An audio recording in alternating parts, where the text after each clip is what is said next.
దేవుడు ముందుగానే చెప్పాడు. దేవుడు ముందుగానే చెప్పాడు. చెప్పింది వేశాడు. 400 సంవత్సరాలు నీ సంతానము బానిసలుగా ఉండాలని దేవుడు చెప్పాడు. చెప్పింది నెరవేర్చాడు.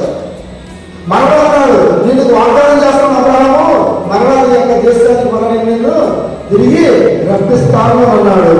దానికోసం ఎన్ని సంవత్సరాలు వెయిట్ చేశారు ఇశ్రాయేలు? 430 సంవత్సరాలు వెయిట్ చేశారు. మనం 4.5 గంటల దేవుని సన్నిధిలో ఉండాలంటే ఆ సొప్పలు పడిపోతాం.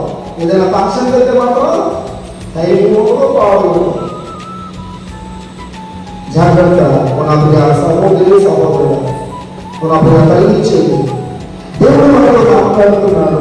దేవుని సన్నిధిలోనికి నీవు మరలా వచ్చినప్పుడు, తిరిగి వచ్చినప్పుడు దేవుడు నీ మాట వింటాడు. అంటే నీ ప్రార్థన వింటాడు. వినడం మాత్రమే కాదు కానీ 31 వచనం, నీ దేవుడు యెహోవా కనికరము గల దేవుడు. ఎవరి దేవుడు? మన దేవుడు కనికరము గల దేవుడు. కనికరము గలవారు ధన్యులు, వారు కనికరము పొందుతారు. మతస్వాద 5 మాట్లాడు.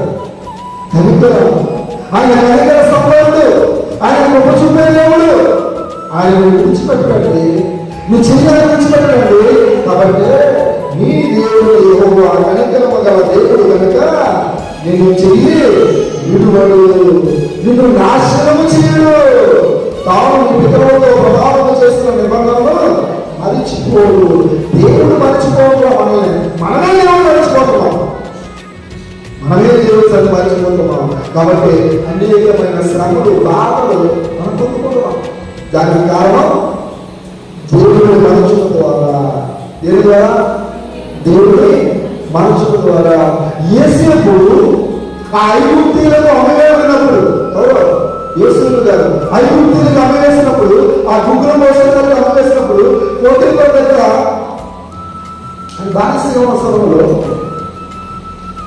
ఆ తర్వాత దేవుడు మనం ఆ యోసేపుని జ్ఞాపకం చేసుకుంటాం. నీతిని బట్టి, తన యథార్థతను బట్టి ఆ జ్ఞాపకం చేసుకున్న తర్వాత యేసేపుకు యాజకుడైన పోటీపర్ కుమార్తె ఆశీర్వదించి పెళ్లి చేశారు.